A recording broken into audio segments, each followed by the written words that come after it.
Hi, this is Lauren Bernard from Kontact Sports, Canada's martial arts supply store. Today we're going to talk about Chinese broadswords and how to buy them and the different qualities involved. The broadswords in Chinese we call dao, in Mandarin. In Cantonese called do. Our base model is made out of polypropylene, a very strong plastic. This is the latest thing in the martial arts business. It's replacing the wooden swords, which basically broke rather easily. So there's just no reason to buy wooden swords anymore with this item on the market. I also believe it's quite good for the two-man sets. If you have sword against spear, sword against halberd, or sword against staff, this is the ideal training tool. And they're quite inexpensive, so I'm pretty sure this will be a popular one. Then we have aluminum. This is an aluminum 9-ring broadsword. Aluminum is light. This is fairly well balanced, and it's inexpensive. The only drawback with aluminum is that if it bends because you're careless or you did an exercise against another weapon, it's bent, you'll never get it back straight. So the advantage is it doesn't rust. Some of the swords we're going to show later are actually real metal and they can rust, especially if people who don't know go and put their fingerprints all over them. That's a mistake. So the rings, we call 9-ring broadsword. Why are there rings? Well, in combat, if you just distract somebody for a moment, the sound of the ring, the distraction, you already won the fight. Also, sometimes the rings would hook into the spear tassels or other parts of people's weapons. You could pull and strike them again. The other one was a status symbol. Maybe a head of a clan or a big general would have the rings just to look cool, if you wish. This is, and again, relatively inexpensive weapon.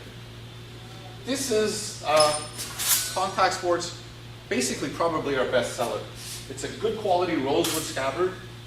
What they call spring steel. Spring steel, well, it's springy. Now, when you buy broadswords, I should have mentioned this before, you should also look at how the broadsword holds up. So in traditional Kung Fu, you're going to want something that doesn't bend too much. So this is right on the limit. They probably let it in most traditional tournaments, but it's close. Very close. The Wushu spring steel will bend even more so. If we compare it, for example, to this, you'll see it won't bend at all. So this for sure is correct in a traditional tournament. This one, it really depends on the tournament organizers. I think it'll pass, regardless. Okay, this one is moderately priced and is spring steel. Spring steel means it can rust and it's springy. And it means it doesn't break. It's not very hard to break. It's also quite well balanced. And the good news is, in the old days, we did get these swords from China that would be loose here, and people would try to fix it by tightening the bolt, and they would probably break this area. So this one model is pretty much exempt of all these problems. So hence it is our bestseller, I would say. Here's maybe a slightly higher quality. The different scabbard, but the scabbard's about the same quality. Again, spring steel, quite stiff. I won't put it on the ground. And again, quite solid, which is what people want. Now, just because something's loose isn't the end of the world. You just have to fix it. But of course, when you're buying swords, you don't want to be fixing something you just bought, which is perfectly understandable. You have to understand that most swords are made in China, and they're handmade. And literally, they're not all the same from one to the other. Next model, now we're getting more than $100. Is again a very hot selling item. Is a chrome, so you're not going to have the issue of rusting. It looks nice. It's a bit lighter than the other ones, and the balance is excellent. So this is really a nice broadsword. There's just no doubt about it. Unfortunately, only one length. However, the length is about standard. Basically, when you hold a broadsword, if you see somebody holding it like that, that's not a good sign. Normally, you want to hold it like this, and the tip should be about the ear.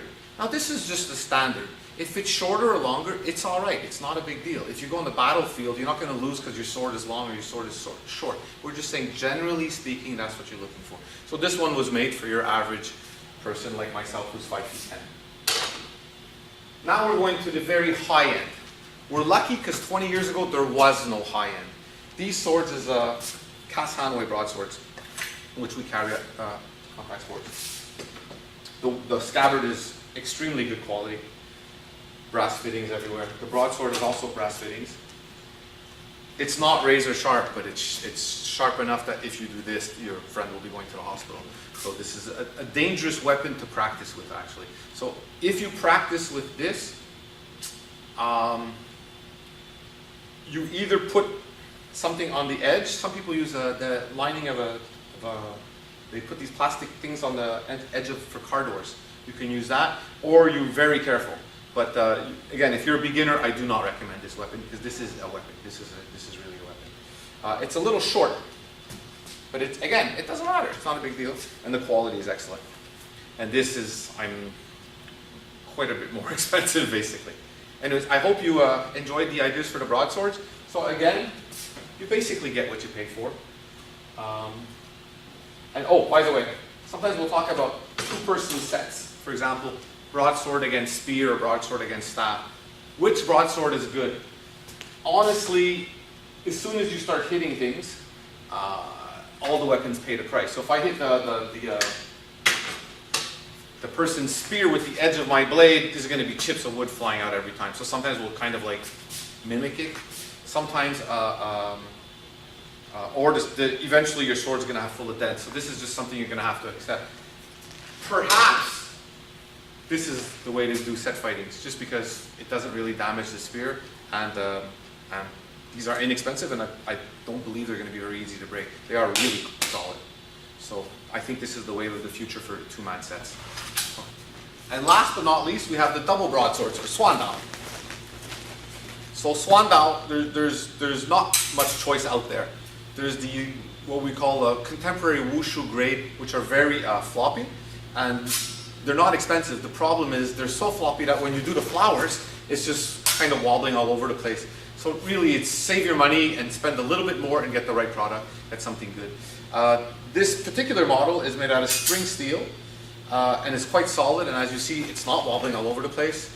That means you have to keep it clean. If you touch it with your hands or it leans against your arm, which is a very typical thing, you need to wipe it off. Maybe with some sword oil, which we sell here at Kontact Sports, like $4 or $5. People just don't have a choice. We only sell 1 or 2 grades, and we're comfortable with that because we know it's a fine product. So anyways, if you want to learn more about our broadswords, Chinese broadswords, and all the other equipment, come and see us at contactsports.com. Thank you.